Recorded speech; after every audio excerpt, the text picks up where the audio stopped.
Good morning 9th class students. This is Namrata Yadav and today I'll going to start chapter 3 of your NCERT textbook, that is atoms and molecules. Okay.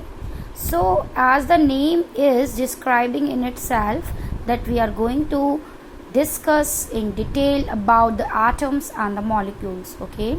So before we start atoms and molecules, I just make you remind about our ancient Indian and the Greek philosophers who have discovered some unseen form of matter. Okay.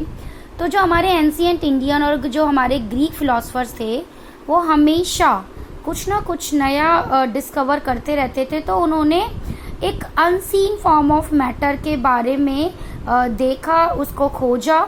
Okay. तो उनके दिमाग में एक चीज़ आई बहुत साल पहले, around 500 BC पहले अगर जाते हैं तो उनके पास एक हमारे इंडियन फिलोसफर थे महर्षि कणाद.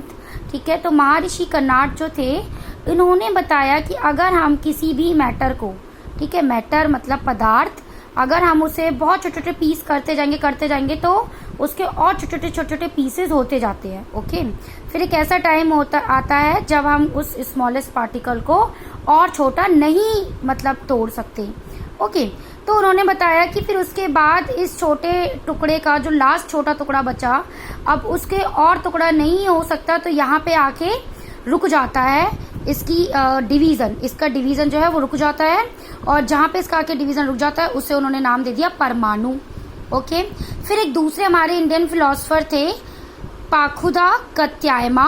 ओके. इन्होंने इस जो थ्योरी थी इसके ऊपर ये बोला कि ये जो पार्टिकल्स होते हैं ये नॉर्मली भी एग्जिस्ट करते हैं बट एक कंबाइंड फॉर्म में. ओके. जो कि हमें बहुत सारे डिफरेंट वैरायटी ऑफ मैटर को दिखाती है. ओके. तो अब इसी एरा में 500 BC एरा में ही एक हमारे एंशियंट ग्रीक फिलोसफर थे जिनका नाम था डेमोक्रिटस एंड ल्यूसिपस. उन्होंने सजेस्ट किया कि जैसे ही हम अगर मैटर को डिवाइड करते हैं तो एक ऐसी स्टेज आती है जब पार्टिकल जो होते हैं वो डिवाइड फर्दर नहीं हो सकते. कही तो इन्होंने भी सेम बात जो हमारे महर्षि कणाद ने बोली थी. ठीक है. इन्होंने इन्हीं की फिलॉसफी पे वर्क किया. फिर डेमोक्रिटस ने इन पार्टिकल्स को, इंडिविजुअल पार्टिकल्स को जो नाम दिया वो एटम्स दिया. ठीक है. एटम्स का मतलब होता है इंडिविजुअल. जो इंडिविजिबल होते हैं उनको उन्होंने एटम्स का नाम दे दिया. ठीक है. हमारे जो इंडियन साइंटिस्ट थे महर्षि कणाद, बोली तो इन्होंने भी यही बात थी बट इन्होंने उसका नाम दिया था परमाणु. ओके. तो अब ये सब चीजें जो थी वो बेस्ड थी हमारी फिलोसफिकल कंसिडरेशंस के ऊपर. ओके. इसके ऊपर कोई एक्सपेरिमेंटल वर्क नहीं हुआ था जो कि इन सब चीजों को वैलिडिटी दे सके. बट क्या हुआ कि 18th सेंचुरी के आते आते, मतलब 18th सेंचुरी के एंड तक आते आते साइंटिस्ट ने रिकॉग्नाइज किया difference between elements and compounds. Okay. और उन्होंने क्या किया, फिर उन्होंने बताया क्यों एलिमेंट जो है वो कंबाइन फॉर्म में होते हैं और क्या होता है जब हम उन्हें कंबाइन करते हैं. ओके. तो एक हमारे साइंटिस्ट थे एंटोनी एल लेवॉइजियर. ठीक है. इन्होंने बताया केमिकल साइंस को. ओके. और इन्होंने इसके 2 इम्पॉर्टेंट लॉज दिए. ठीक है. क्योंकि he was very interested in chemical science तो इन्होंने इस साइंस की थ्योरी पे अपने 2 लॉज दिए. पहला था laws of chemical combination. Okay. तो लॉज ऑफ केमिकल कॉम्बिनेशन में 2 लॉज आते हैं. ओके. तो पहला लॉ जो है वो है law of conservation of mass. Yes, we are talking about mass. Okay. तो मास का मतलब होता है कि उनकी केमिकल कंपोजिशन में कितना कितना उसके अंदर भार है या कितने उसके अंदर एलिमेंट्स या कंपाउंड्स इन्वॉल्व हैं. ओके. तो लॉ ऑफ कंजर्वेशन ऑफ मास कहता है that mass neither be created nor be destroyed. तो मास जो होता है वो ना तो क्रिएट किया जा सकता है ना ही उसे खत्म किया जा सकता है. वो जितना है वो उतना ही रहता है. ओके. तो there is a big difference between weight and mass that I will tell you later on. Okay. तो ये था law of conservation of mass. Okay. अब बात कर लेते हैं law of constant proportion. Okay.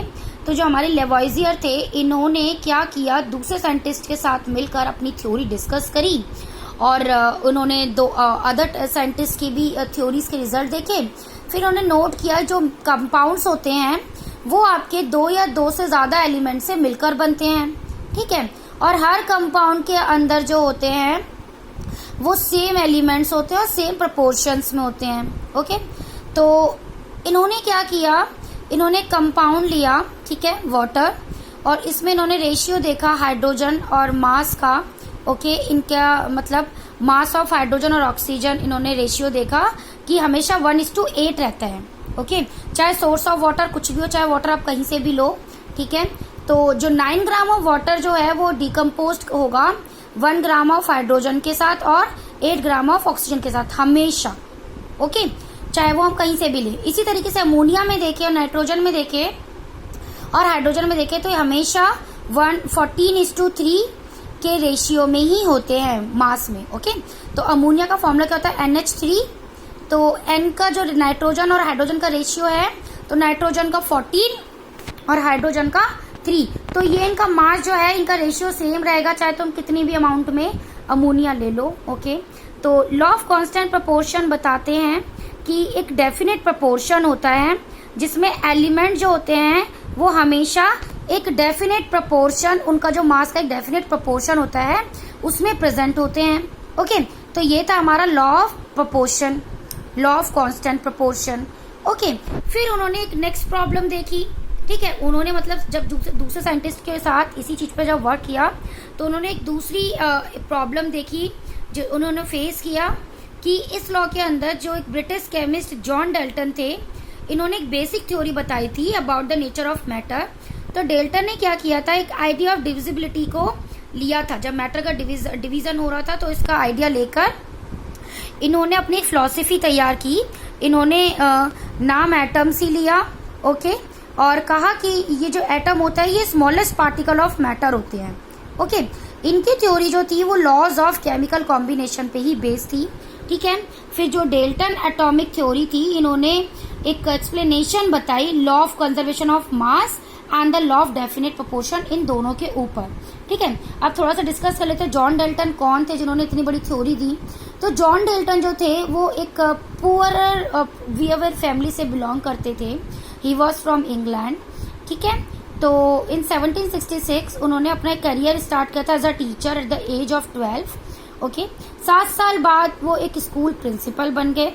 तो फिर 1793 में डेल्टन ने अपना मैनचेस्टर अपनी टीचिंग छोड़ दी, ठीक है, और फिर उन्होंने mathematics, physics and chemistry college में जो पढ़ाना शुरू किया था वो छोड़ दिया। फिर उन्होंने क्या किया, अपना सारा टाइम उन्होंने क्या करना शुरू कर दिया, टीचिंग और रिसर्चिंग में देना शुरू कर दिया। फिर 1808 के अंदर उन्होंने अपनी एटॉमिक थ्योरी को प्रेजेंट किया, ठीक है। फिर उसकी वजह से एक नया टर्निंग पॉइंट मिला स्टडी ऑफ मैटर को, ठीक है। तो अभी तक हमने जॉन डेल्टन से पहले 2 साइंटिस्ट के बारे में पढ़ा था, ओके, एक लेवॉइजियर के बारे में पढ़ा था, ओके। अब हम जॉन डेल्टन के बारे में पढ़ रहे हैं, ठीक है। तो जॉन डेल्टन ने बताया था कि एलिमेंट जो होता है, ठीक है, या कंपाउंड जो होता है वो आपका मिक्सचर होता है या कंपोज होता है स्मॉल स्मॉल पार्टिकल्स का। वो स्मॉल पार्टिकल जो होते हैं उन्हें हम एटम्स कहते हैं, ठीक है।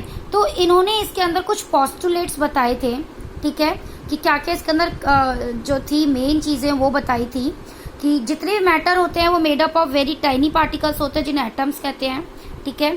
और जो एटम्स होते हैं वो इंडिविजुअल पार्टिकल्स होते हैं जिन्हें ना तो क्रिएट किया जा सकता ना ही डिस्ट्रॉय किया जा सकता उनकी केमिकल रिएक्शन में, ठीक है। फिर उन्होंने बताया कि जो एटम्स होते हैं किसी भी एलिमेंट के वो हमेशा आइडेंटिकल होते हैं मास और उनकी केमिकल प्रॉपर्टीज में, ठीक है। और एटम जो होते हैं अगर डिफरेंट डिफरेंट एलिमेंट्स हैं तो उनके डिफरेंट डिफरेंट मास होंगे और उनकी केमिकल प्रॉपर्टीज भी डिफरेंट होंगी, ओके। फिर उन्होंने बताया जो एटम्स अगर कंबाइन करें किसी स्मॉल रेशियो में, ठीक है, तो उनके जो होल नंबर्स का रेशियो होगा वो एक कंपाउंड्स बनाएगा। फिर उन्होंने एक लास्ट पोस्टुलेट बताया कि जो रिलेटिव नंबर होते हैं या जो डिफरेंट काइंड्स ऑफ एटम्स होते हैं वो अपने कंपाउंड में कांस्टेंट फॉर्म में होते हैं, ओके। तो ये थे इनके डिफरेंट डिफरेंट पोस्टुलेट्स, ठीक है। तो ये जॉन डेल्टन की मेन आपकी एक नई थ्योरी निकल के आई थी which was somehow different between both the law of constant proportion and the law of conservation of, although he has taken the help of other scientists also, but he has concluded is these postulates. Okay, so in next video I'll going to tell you in detail what is an atom. Okay, so I hope you have understood this video and the concept inside this. So if you find any doubt, you can ask to me. Thank you, class.